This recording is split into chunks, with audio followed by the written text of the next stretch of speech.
It was a quiet afternoon, one of those afternoons where everything seemed deceptively calm.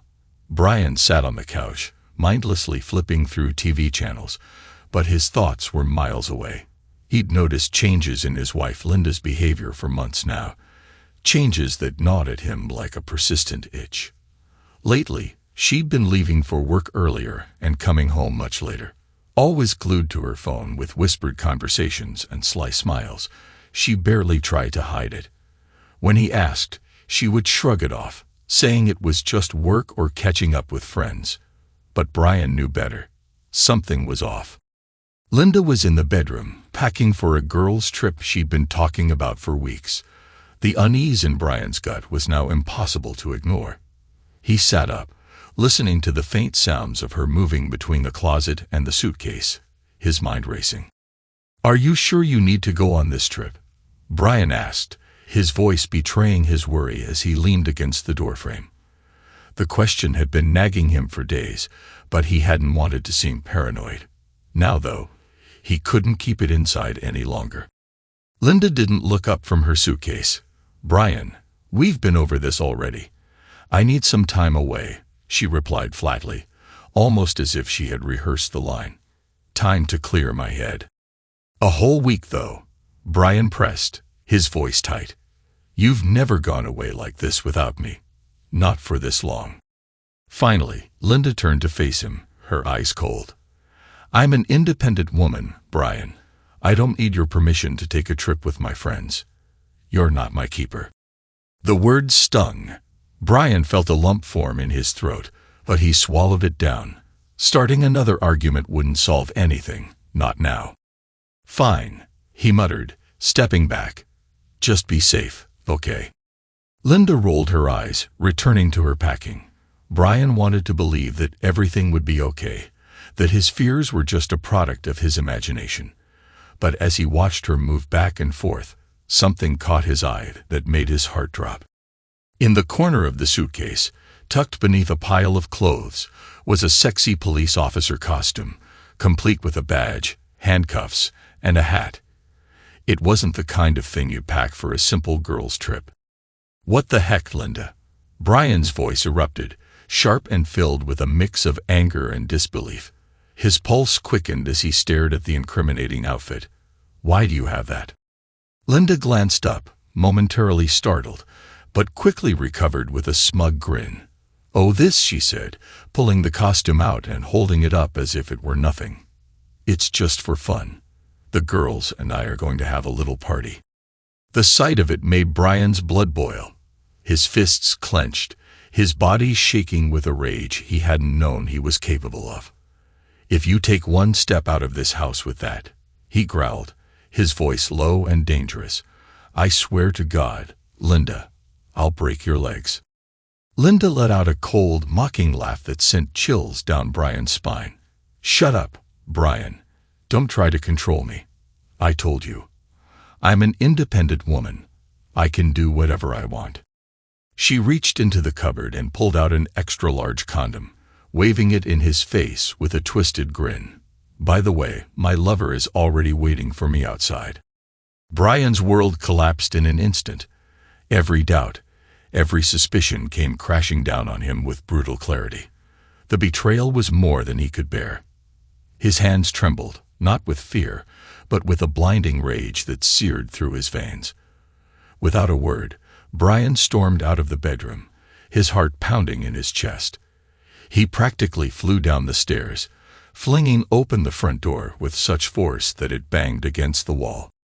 And there he was, Linda's lover, leaning casually against his car, a cigarette dangling from his lips as if he had no care in the world.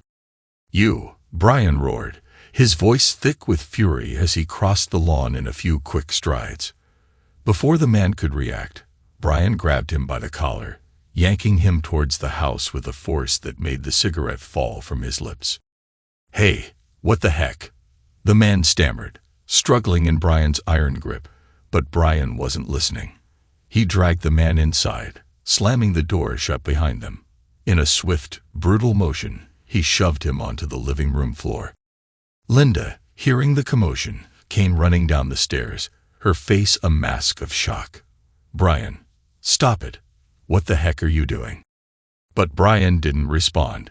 His vision was clouded with rage, his mind a swirling vortex of betrayal and pain.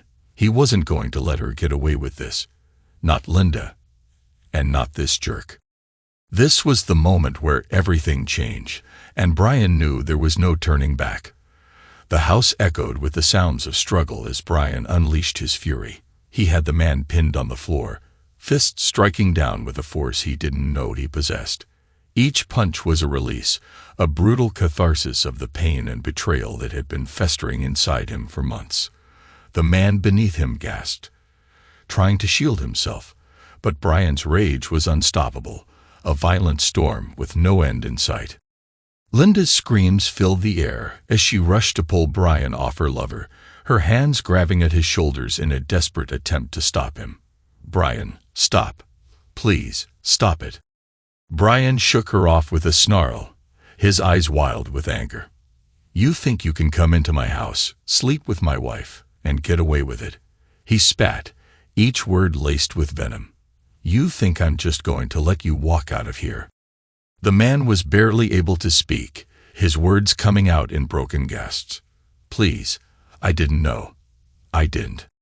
"Shut up," Brian roared, his fist connecting with the man's jaw in a sickening thud.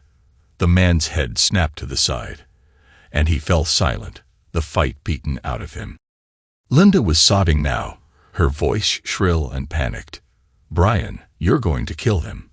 Please stop." Brian paused, his chest heaving as he looked down at the man crumpled on the floor, his face a bloodied mess.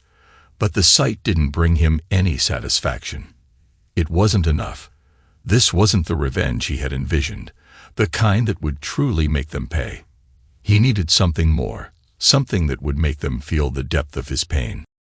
He turned to Linda, his eyes cold and devoid of any warmth.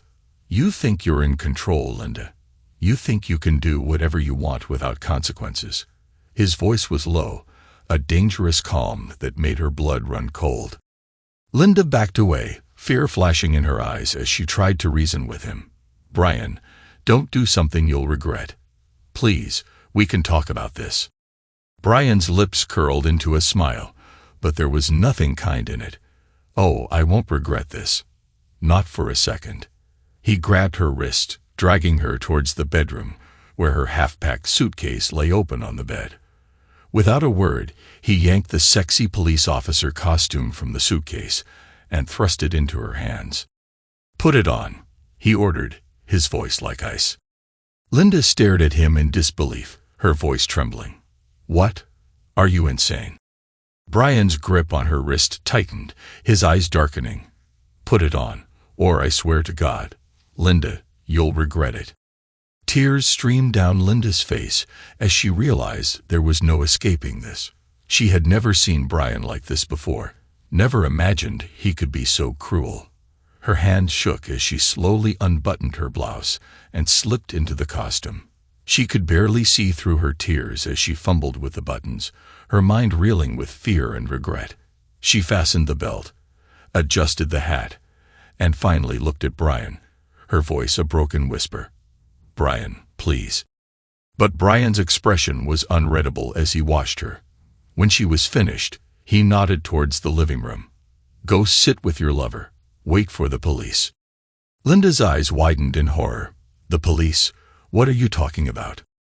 Brian didn't answer. Instead, he walked over to the phone and dialed the emergency number, his eyes never leaving Linda's as he spoke to the dispatcher, his voice calm and steady. "Yes, I'd like to report a disturbance at my home. My wife and her affair partner are here. I think you'll want to see this." When he hung up the phone, the silence in the room was deafening. Linda looked at him, her eyes pleading. "Brian, please, don't do this. We can work this out. Just don't do this." But Brian was done listening.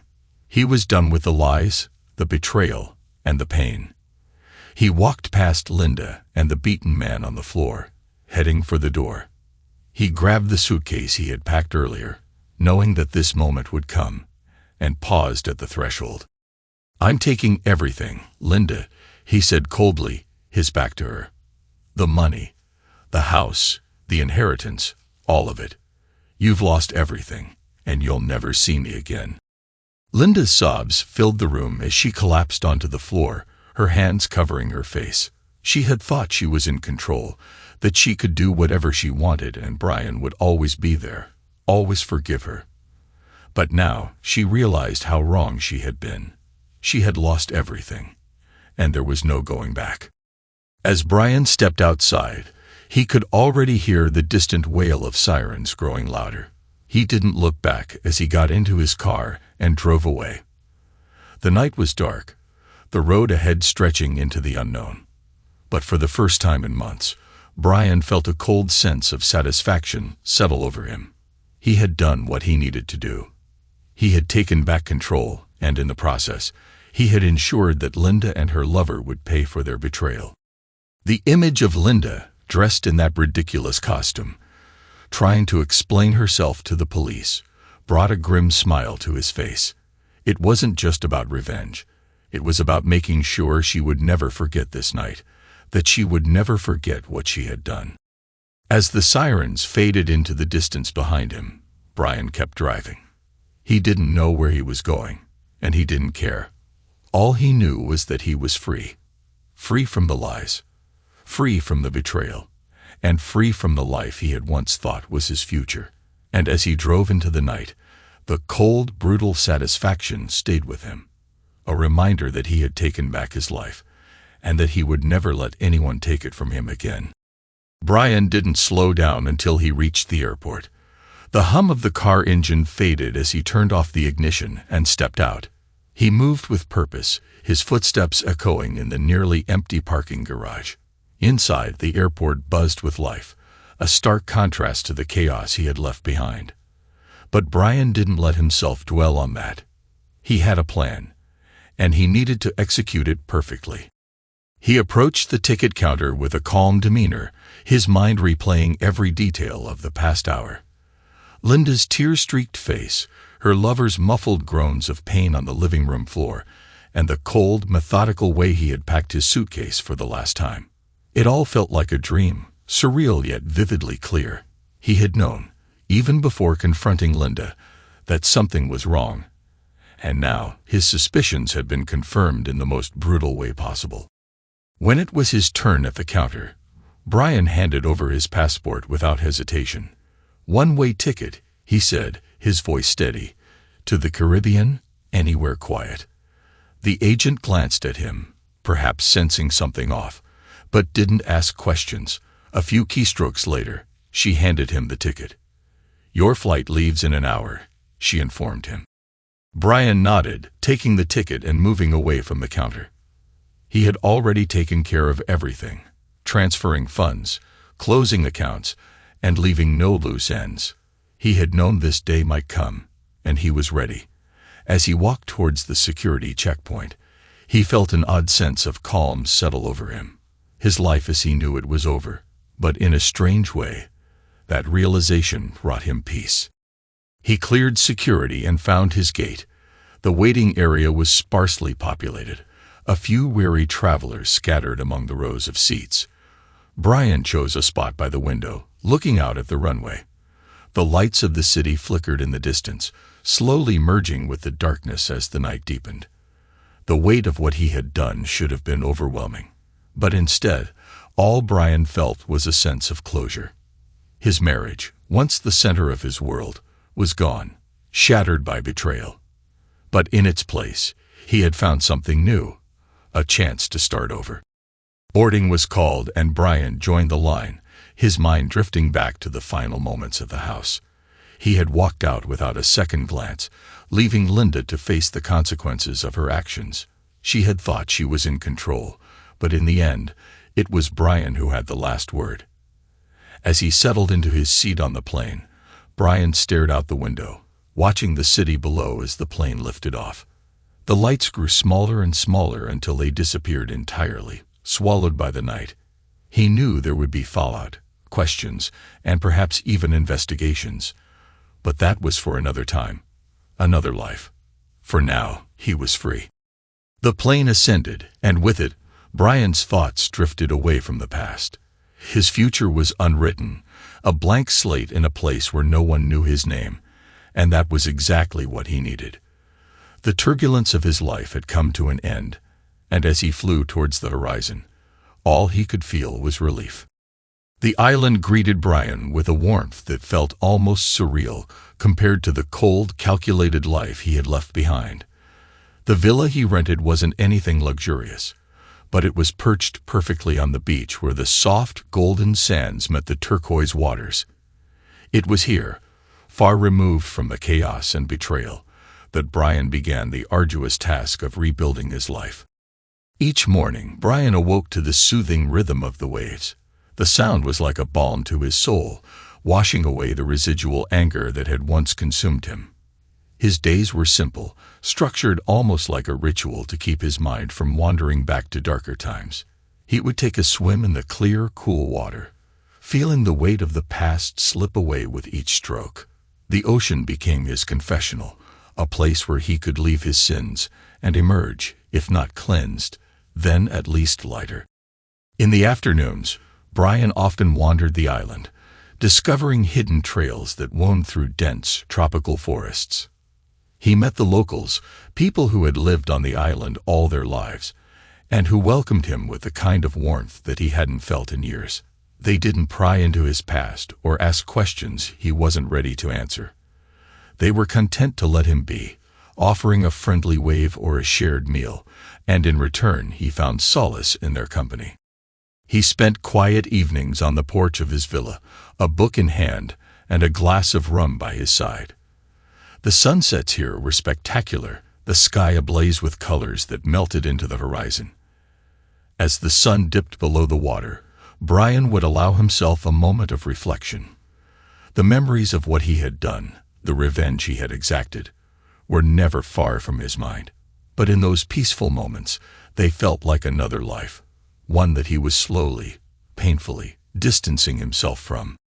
Yet, as serene as his new life was, the past had a way of creeping in when he least expected it.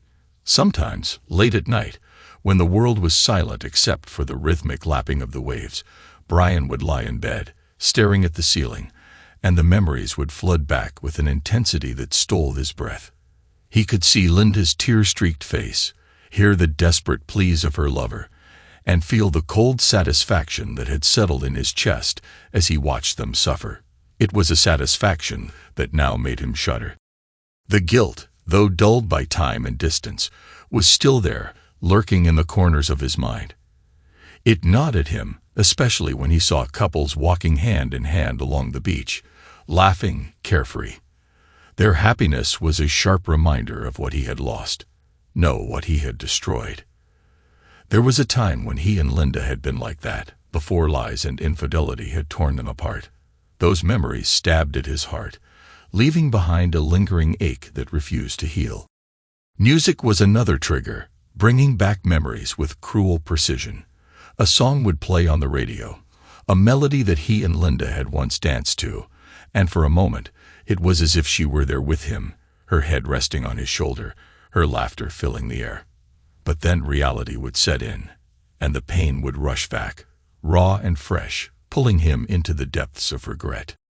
Brian's life on the island was peaceful, but it was also a reminder that he was hiding, not living. The island was his sanctuary, yes, but it was also a cage, a place where he could escape, but not truly move on. He realized that he couldn't stay here forever, living in limbo, haunted by the ghosts of his past. The tranquility of the island was a temporary reprieve, not a permanent solution.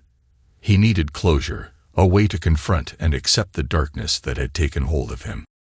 And so, after 8 months of isolation, Brian made the decision to return to the mainland. It wasn't an easy choice. The thought of leaving the safety of the island filled him with anxiety, but he knew it was necessary. He couldn't hide forever. To truly begin again, he needed to face what he had done and come to terms with it. Only then could he hope to find peace. As Brian packed his belongings, he took one last look at the villa, the beach, and the ocean that had been his refuge. The island had given him time to heal, but now it was time to take the next step. He didn't know what awaited him on the mainland, but he knew one thing for certain. He couldn't keep running from his past. It was time to face it, once and for all. Brian's return to the mainland felt like stepping into a dream, a world that had moved on without him. The familiar sights and sounds were the same, yet everything felt different, distant, as though he was a ghost drifting through a past life. He had vanished without a trace, leaving behind chaos and unanswered questions. But as time passed, the world had forgotten him, absorbed by new scandals and stories. He was no longer the man he once was. That person had been left behind on the island. To avoid drawing attention, Brian took on a new identity. He rented a modest apartment in a quiet part of town, using a false name and paying in cash to remain invisible. The life he once knew was gone, replaced by the anonymity he had chosen. But something had drawn him back to the city. Perhaps it was a need for closure, or maybe it was a subconscious desire to confront the aftermath of his actions. One of his first stops was the old neighborhood. As he drove past the house that had once been his sanctuary, a wave of melancholy washed over him. The house, once vibrant and full of life, now looked neglected. The lawn was unkempt, the paint on the shutters chipped and peeling, and a faded for sale sign stood in the front yard, swaying in the breeze. Seeing it like this, Brian felt a sharp pang of regret, but he quickly buried it. That life was over, and there was no use clinging to the ruins. Unable to sleep one night, Brian took to driving through the city, revisiting places that held memories of his life with Linda. He drove past the restaurant where they had shared their first date, the park where they had picnicked on sunny afternoons, the hotel where they had spent their honeymoon. Each stop brought a flood of memories, some filled with joy, others tinged with bitterness. But all of them were overshadowed by the knowledge of how it had all ended. Finally, he found himself at a small bar on the outskirts of town, a place he had frequented in his younger days. The bar was quiet, with only a handful of patrons scattered around. Brian ordered a whiskey and sat at the bar, nursing his drink as he lost himself in thought. The alcohol warmed him, but it did little to chase away the chill of his memories. As he sipped his drink, a tap on his shoulder jolted him from his reverie. Turning, he found himself face to face with someone from his past, Tom, an old friend he hadn't seen in years. "Brian, is that really you?" Tom's voice was thick with disbelief. Brian forced a smile, nodding. "Yeah, Tom, it's me. Been a long time." Tom pulled up a stool beside him, his eyes scanning Brian's face with concern. "You look different. What happened to you, man?" Brian let out a dry chuckle. Life happened. The two men talked for hours, reminiscing about the old days, sharing stories and laughs. But Brian could sense the unspoken questions lingering in Tom's mind. Questions about where he had been, what had happened to his marriage, and why he had disappeared so suddenly. As the night wore on, the conversation turned serious. Tom leaned in, lowering his voice as though afraid of being overheard. "Brian, there's something you need to know. After you left, things got complicated." Brian's heart tightened. Complicated how? Tom hesitated, choosing his words carefully. "Linda, she's not doing well. After you disappeared, she fell apart. The police got involved. There was an investigation, but nothing came of it. She lost the house, her job, everything. She's been staying with her sister, trying to put the pieces back together." A swirl of emotion swept through Brian. Anger, guilt, satisfaction. He had wanted Linda to suffer, to feel the pain of betrayal as he had. But hearing about her downfall made it all too real. It wasn't the abstract revenge he had imagined. It was a woman's life in ruins, a life he had once loved. "Do you ever think about reaching out to her? Maybe making amends?" Tom's voice was cautious, as if he knew he was treading on dangerous ground. Brian stared into his glass, watching the amber liquid swirl. The idea of confronting Linda, of facing the wreckage they had both caused, filled him with dread. "I don't know, Tom. I don't know if I can." Tom nodded, understanding the weight of Brian's words. "It's not easy, man. But maybe it's time to start healing. For both of you." Brian didn't respond. He knew Tom was right, but the path to healing seemed long, dark, and uncertain. As he finished his drink, the reality of his return settled in. He had come back not just to face his past, but to decide what kind of future he wanted, and that perhaps was the hardest decision of all. Despite all his doubts, Brian found himself standing outside Linda's sister's house a few days later. Each time he'd driven by, he'd come up with excuses to keep moving, postponing the confrontation he knew was inevitable. But today was different. Today, he couldn't avoid it any longer. He needed answers, closure, something to help him make sense of everything. His hand trembled slightly as he knocked on the door. The seconds stretched into what felt like hours, his heart pounding louder with each passing moment. Then, the door slowly creaked open, revealing Linda. She looked different, older, her face etched with the weariness of the past year. The vibrant, confident woman he had once known was now a shadow of her former self. For a long moment, they simply stared at each other, words trapped behind the weight of everything unsaid. Finally, Linda broke the silence, her voice soft and hesitant. "Brian." "Linda," he replied, his voice rough, thick with emotions he hadn't yet processed. Linda stepped aside, silently inviting him in. The house was modest, far from the comfort and elegance of the home they had once shared, but it was warm and inviting. They moved into the living room, settling onto opposite ends of the couch, the silence between them growing heavier. "I never thought I'd see you again," Linda finally said, her voice wavering as she met his gaze. There was a mix of fear and hope in her eyes, a vulnerability that Brian hadn't seen in her before. "I didn't know if I'd come back," Brian admitted, his voice quiet. "But I had to see you. I had to understand why." Linda lowered her eyes to her hands, which she was nervously twisting in her lap. "I don't have a good answer, Brian. I was selfish. I wanted more than what I had, and I didn't appreciate what we had built. I thought I was in control of everything, but I wasn't. I made mistakes, terrible mistakes, and I ruined everything." As she spoke, Brian felt the anger he had carried for so long beginning to dissolve, leaving behind a deep, aching sadness. "I know I wasn't perfect either, Linda. I made my share of mistakes. But what you did, it shattered me." Tears filled Linda's eyes, and she quickly wiped them away with the back of her hand. "I know. I'm so sorry, Brian. I wish I could take it all back. I would do anything to undo the pain I caused you." They lapsed into silence again, both of them lost in the memories of what had been and what had been lost. The room was filled with the weight of their shared past, the burden of the betrayal that had torn them apart. Finally, Linda spoke, her voice barely above a whisper. "What do we do now? Do we just go our separate ways?" Brian sighed, leaning back into the worn cushions of the couch. "I don't know, Linda.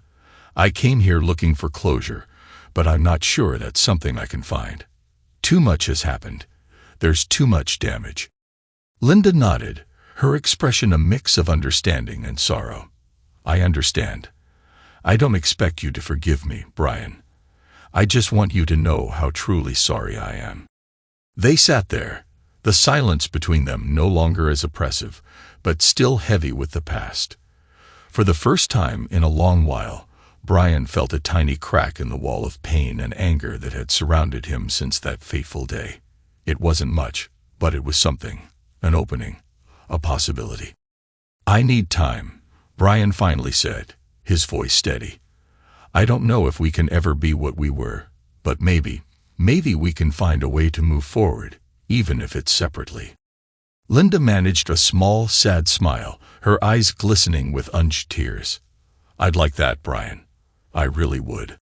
They remained seated, neither ready to say goodbye, yet both knowing that this conversation, this confrontation, was a necessary step towards whatever came next. For the first time since everything had fallen apart, Brian felt the faintest glimmer of hope.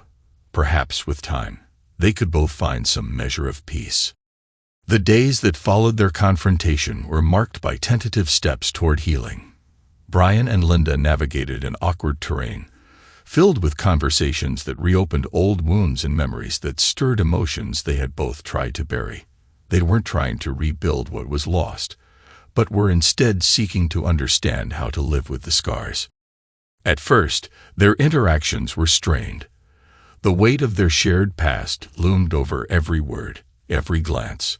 They tiptoed around each other, unsure of what to say, afraid of saying too much or too little. But the need to find some form of resolution kept them both engaged, even when it hurt. One afternoon, they sat together on a bench in a quiet park, where the trees swayed gently in the breeze. It was the first time in weeks that they had ventured out together, away from the confines of Linda's sister's house. Brian broke the silence, his voice steady but reflective. "I don't know if I'll ever fully forgive you, Linda. What happened? It changed me." Linda nodded, her eyes on the ground. "I understand, Brian. I don't expect forgiveness. I just want you to know that I'm trying to make things right, even if I can't fix what I've done." They sat in silence, each lost in their thoughts. The past year had taken its toll on both of them, and the path to healing was neither clear nor easy. But there was a mutual acknowledgement that they needed to find a way forward, even if that meant walking separate paths. In the weeks that followed, they continued to meet, sometimes for coffee, sometimes for a walk in the park. The conversations gradually shifted from the painful past to more mundane topics: how Linda was adjusting to her new job, the progress she was making in therapy, Brian's plans for the future. These small talks weren't profound, but they were steps toward normalcy, toward a new kind of relationship that neither had anticipated. Brian found that with time, the anger that had once consumed him began to dissipate. He realized that holding on to it only kept him chained to the past, preventing him from moving forward. One evening, while sitting on the porch of his new modest home, he looked out at the setting sun and felt something he hadn't felt in a long time: peace. It wasn't a grand epiphany, but a quiet acceptance that what was done could not be undone, and that was okay. He had confronted his demons, made his amends, and now it was time to live again, freed from the shadows that had once darkened his every thought. Linda, too, was finding her own way. The therapy sessions were helping her untangle the mess she had made of her life, and her new job provided a sense of stability. She knew she would never completely undo the hurt she had caused, but she was committed to learning from her mistakes and becoming a better person. Their relationship, though far from what it had been, evolved into something new. They weren't friends in the traditional sense, but they shared a mutual respect and understanding. They had both been through hell and emerged, not unscathed, but stronger in ways they hadn't expected. They were no longer husband and wife, no longer enemies, just two people who had survived and were learning how to live again. And so, life moved on. It wasn't perfect, and it never would be, but it was enough. Brian had found a way to let go of the bitterness that had once consumed him, and in doing so, he discovered the peace he had long sought. As he watched the sun dip below the horizon, he knew that finally he was ready to embrace whatever came next. Thanks to everyone who took the time to listen to today's stories. If you enjoyed it, please consider liking and subscribing if you haven't already. Feel free to share your thoughts on the events in the comments below. Take care.